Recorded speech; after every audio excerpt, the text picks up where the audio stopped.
Hello everyone, কেমন আছো সবাই? আশা করছি তোমরা সবাই খুব ভালো আছো আর আমিও ভালো আছি। ব্লগিং আর লাইফস্টাইলে তোমাদের সবাইকে অনেক ওয়েলকাম আর অনেক ভালোবাসা। আর আজকের ব্লগটা কিন্তু আমি সন্ধ্যের দিকে শুরু করছি, এখন প্রায় সন্ধ্যে হয়েই গেছে। তো এই যে একটু রেডি হয়ে নিয়েছি, তো যাবো ওই বাড়িতে, কারণ ওখানে হচ্ছে পুজো আছে। তো সেই জন্যই বাবা এসেছিলো বলতে। তো পুজোটা আছে কালকেই, আর আজকে সন্ধ্যের দিকে আমি যাব। আর আমার ব্যাগও কিন্তু গোছ করা হয়ে গেছে, এখন পর্যন্ত ব্যাগটা হয়নি, ট্রলিটা লাগানো হয়নি। তো রেডি করেছি, যদি কিছু মনে পড়ে তো সেগুলো আবার নেওয়ার জন্য।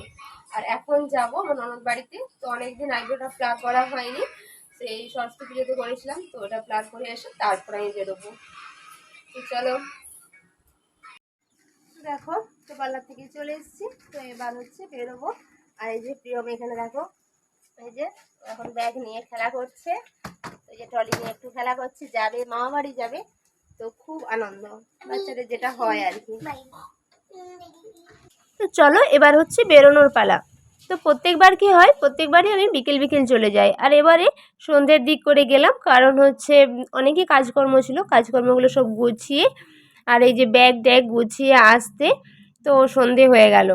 তো কাজকর্ম বলতে যেমন শীতের প্রচুর জামা কাপড় কাচা ছিল, তো সেগুলো অনেক দিন ধরেই ভাবছিলাম গোছাবো, তো গুছিয়ে আর ওঠা হচ্ছিল না। তো সেগুলোই সব গোছ করে যে ব্যাগ গুছিয়ে বাচ্চা নিয়ে বেরোতে বেরোতে সন্ধে হয়ে গেল। আর বাবার সাথে দোকানেই দেখা হয়েছিল, আর দাদা এখনও বাড়িতে আসেনি, আর ছোটদা দোকানে ছিল, ছোটদার সাথে দেখা হয়েছে, আর বৌদি এদিকে রান্না বসিয়েছে, আর মা তখন বাড়িতে ছিল না। আর প্রিয়ম এদিকে দেখো এসে না এসে দিদিভাইয়ের সঙ্গে দুষ্টুমি করছে। আর তার কিছুটা সময় পরে এই যে ভাইজি বায়না করছিল ও হচ্ছে মেহেন্দি পরবে, আর ওই যে ওর কাকাইকে দিয়েও মেহেন্দি আনিয়েছে, মানে আমার ছোটদাকে দিয়ে। তো এই যে পর্ণা এখন ওকে মেহেন্দি পরিয়ে দিচ্ছে। তো পর্ণা ওকে মেহেন্দি পরিয়ে দিচ্ছে, আর ও দেখছে ডিজাইনটা ঠিকঠাক হচ্ছে কি না। দেখতে ছোট হলে কি হবে, ও কিন্তু ভীষণ খুঁতখুঁতে। আর এদিকে প্রিয়মকে দেখো, ও কিন্তু মামাবাড়ি এসে পড়তে হচ্ছে না, ও কিন্তু ভীষণ খুশি। তো এক মন দিয়ে ও কিন্তু এখন খেলা করছে।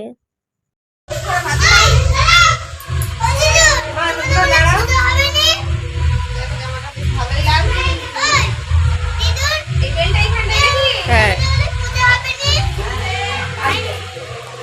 কালার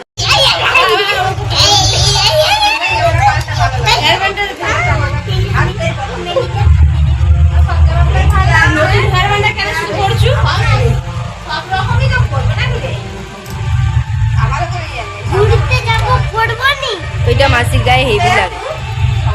জামা কিনতে তুলির জামা নতুন হয়েছে, গেঞ্জি জামা নতুন, আমার নতুন জামা নাই। তো এটা হচ্ছে পরদিন সকালের ভিডিও। তো সবাইকে জানাই সুপ্রভাত। আর কালকে তারপর থেকে আর ব্লগটা করা হয়নি। তো দেখো একদম সকাল থেকে কিন্তু ব্লগটা স্টার্ট করেছি। তো এই যে মা আর আমি চা খেতে বসেছি, আর বৌদির চা আগেই খাওয়া হয়ে গেছে, কারণ বৌদির একটু সমস্যা আছে, কারণ বৌদিকে তো তাড়াতাড়ি খেতে হয়। আর আমি এই যে মায়ের সাথে একসাথে বসে চা খাচ্ছি। আর প্রিয়ম তো এখনও ঘুম থেকে ওঠেনি, তো এখনও ঘুমোচ্ছে, ভাবলাম ওকে এখন আর ডাকবো না। কিন্তু বাবা মাছ কাটতে বসে পড়েছে, তো অনেক মাছ পুজোর জন্য। তো এবছর আমাদের পুকুরে ধরা হয়নি, নাহলে আরও অনেক মাছ থাকতো। আর এদিকে বৌদিও কাটাকাটি করছিল। চলো কি হচ্ছে না হচ্ছে সবই তোমাদের সাথে শেয়ার। বৌদি উপস্থিত হলো, সেটা তোমাদেরকে দেখিয়ে দিয়েছি। দাদা সব বাজার করে নিয়ে এসছে, তো আজকে পুজোর জন্য অনেকই বাজার আছে। এর মধ্যে উপরে শাক, এদিকে আছে ধনে পাতা, টমেটো, যে কটা দেখতে পাচ্ছি সেগুলোর নাম বলছি, তো সব দেখা যাচ্ছে না যদিও। এই যে তো বেগুন, কাঁচকলার যা হয় সেই সবই সব কিছু নিয়ে এসছে। তো গুড মর্নিং, সকালে আবার চলে এসেছি দেখো। তো এখন মাছ কাটা চলছে, তো সেটা তোমাদের দেখালাম। তো এই যে প্রিয়ম উঠে গেছে, তো ওকে এবার দুধটা খাইয়ে দেবো। চলো, তো ওখানে খেলা করছে এদিকে, আর বাবা বৌদিটা মাছ কাটছে, আর দাদা এদিকে সবজি নিয়ে চলে এসছে। তো আজকে পুজো, সেজন্য আজকে অনেক বাজার করেছে, কারণ অনেকজন নিমন্ত্রণ আছে, তো সেই জন্যই। তো আমি ভিডিও করছিলাম বলে মা আবার ভালো করে তো সব কিছু ঢেলে দেখালো। তো অনেক সবজি আছে, আর তারপর দেখো আমি বৌদি তো বাবা তো মাছ কেটে চলে গেছে, তো দুজনে মিলে মাছগুলো ধুয়ে নিচ্ছিলাম। আর অনেকই মাছ ছিল, তাই দুজনে মিলে ধুয়ে নিয়েছিলাম, কারণ দুজনে মিলে করলে কাজটা খুব কম সময়ে এবং তাড়াতাড়ি হবে। আর বৌদি একা হাতে করলে অনেকটাই সময় লেগে যাবে। চলো, তো তোমরা ব্লগটা দেখতে থাকো। আজকের ব্লগটা কিন্তু খুব সুন্দর হতে চলেছে, ব্লগটা কিন্তু কেউ স্কিপ করবে না, পুরো ব্লগ দেখবে। তো দেখো তারপর চলে এসেছি মাছ ধুয়ে। তো খুব খিদে পেয়েছে, এদিকে কিন্তু ঘড়ির কাঁটা কিন্তু প্রায় 10টার কাছাকাছি। তো তারপরে সকালে একটু মুড়ি খাওয়ার জন্য তরকারি করেছিলাম, তো তারপর ওই ঘুগনি দিয়েই মুড়ি খেয়ে নিলাম। আর এদিকে দেখো এরা সব স্নান টান করে একদম রেডি, এবার হচ্ছে মায়ের ভিক্ষা করতে যাবে। তো সেই জন্যই নতুন জামা কাপড় পরেছে। আর ওই যে প্রিয়ম দেখো, ও এখন হচ্ছে কুরকুরে খাচ্ছে। আর এই পর্ণাও কিন্তু খুব সুন্দর সেজেছে, আর ভাইজি তো ওর সাজা দেখে বলছে আমাকে ওইভাবে সাজিয়ে দিতে হবে। আর তারপর দেখো এদিকে হচ্ছে শাক বাছতে বসেছিলাম, এই যে মাসিমা চলে এসেছে, মানে বৌদির মা। তো সেই কাজ করতে বসে পড়েছে, পুজোর দিনে বাড়িতে তো অনেক কাজ থাকে সেই জন্য। তো দুজনে মিলে আগে শাক বেছে নিচ্ছিলাম। আর আমার কিন্তু এখনো পর্যন্ত স্নান হয়নি। আর আজকে কিন্তু বেশ বড় হাঁড়িতে রান্না বান্না হচ্ছে, কারণ অনেকেই আসবে, তো সেই জন্যই। আর এদিকে এখন চিংড়ি মাছ ভাজা হচ্ছে, কারণ রাতে হচ্ছে চিংড়ি মাছের কোনো একটা আইটেম রান্না হবে, তো সেই জন্যই দাদা বাজার থেকে চিংড়ি নিয়ে এসছে। আর তারপরে যে আমার দায়িত্বে এসছে এখন মাছ ভাজা, কারণ বাবা এখন গেছে দোকানে। দেখো ওরা এখন এখানে সব ঠাকুরের ভিক্ষা করতে বেরিয়েছে 3জন। আর কখনো যাবি রে? যা। আর দেখো এখানে মাইক আমাদের বাড়ির সামনে বসেছে, আর মাসিমার খাওয়া হয়ে গেছে।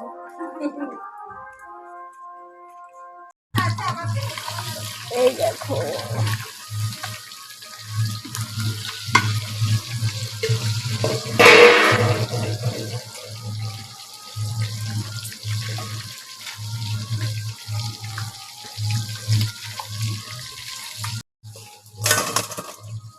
আজকে কিন্তু অনেক মাছ আছে, সেটা তোমরা দেখলে। তো এত মাছ তো আর ফ্রিজে রাখা যাবে না, কারণ রাতেও তো অনেকেই খাবে। তো সেই জন্যই মাছগুলো কিন্তু সবগুলোই ভাজা হবে, তো অল্প কিছু মাছ ফ্রিজে রেখেছে। তো মাছ ভাজতে ভাজতে বাবা চলে এসেছে, তারপর আমি আবার চলে আসলাম চাটনির জন্য টমেটো কাটতে। আর বৌদি এদিকে সবজিটা কেটে দিচ্ছিল। তো তারপর বৌদি গেল স্নানে। আর এদিকে দেখো তরকারিটাও কিন্তু হয়ে গেছে। এটা হচ্ছে কুমড়ো পুঁই শাক মাছের মাথা দিয়ে একটা তরকারি। তো রান্না বান্না সবই কিন্তু প্রায় কমপ্লিট। আর এদিকে আমার স্নান টানও কিন্তু সব হয়ে গেছে, এবার হচ্ছে প্রিয়মকে খাওয়াবো। তো আজকে কী কী রান্না বান্না হলো সেগুলোই তোমাদের সাথে এখন শেয়ার করব। তো এদিকে হয়েছে ডাল, আর আছে শাক ভাজা, আছে টমেটোর চাটনি। তো চলো সবগুলোই তোমাদের সাথে শেয়ার করলাম। আর আছে মাছের তেল ঝাল। আর এইদিকে তো এই যে তোমার দাদাভাই চলে এসেছিলো, তো তাকেও খেতে দিয়ে দিয়েছে।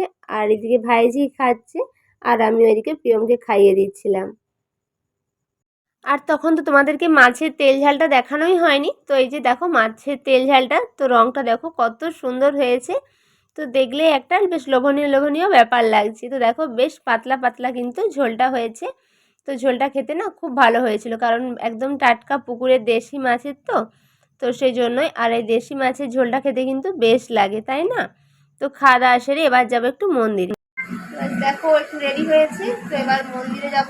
তো পুজো শুরু হয়েই গেছে, ওদিকে বৌদি ঘোরাঘুরি করতে যাওয়ার জন্য এই যে হালকা একটু সেজে নিয়েছি। আর এদিকে তোমার দাদাভাই কিন্তু বসে আছে যাওয়ার জন্য।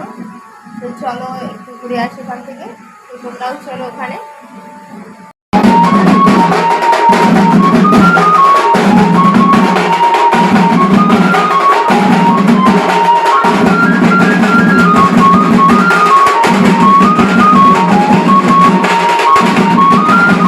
আর তোমাদেরকে কিন্তু পুরো মন্দিরটা আমি ঘুরিয়ে দেখালাম। তো মন্দিরটা কত সুন্দরভাবে ফুল দিয়ে সাজানো হয়েছে, আর সামনের এই যে ছাউনিটাও কিন্তু নতুন হয়েছে।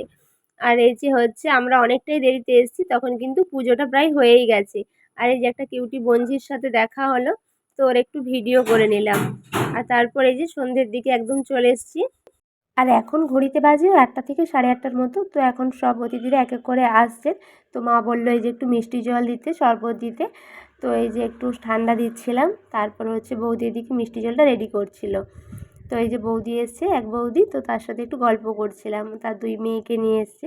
আর মা এদিকে মন্দির থেকে প্রিয়মকে ভাইঝিকে দুজনের জন্য বেলুন নিয়ে এসছে। আর ওই যে এক পুচকে ভাইঝি আছে এসছে, তোর জন্যও নিয়ে এসেছে। তো প্রিয়ম বেলুন পেয়ে তো খুব খুশি। আর ভাইঝি ভেবেছে মেলা দেখতে। তো এই যে দেখো মেলা থেকে এই যে চলে এসেছে, আর এই যে সানগ্লাস নিয়ে এসেছে। সানগ্লাসটা পরে কিন্তু বেশ মিষ্টি লাগছে।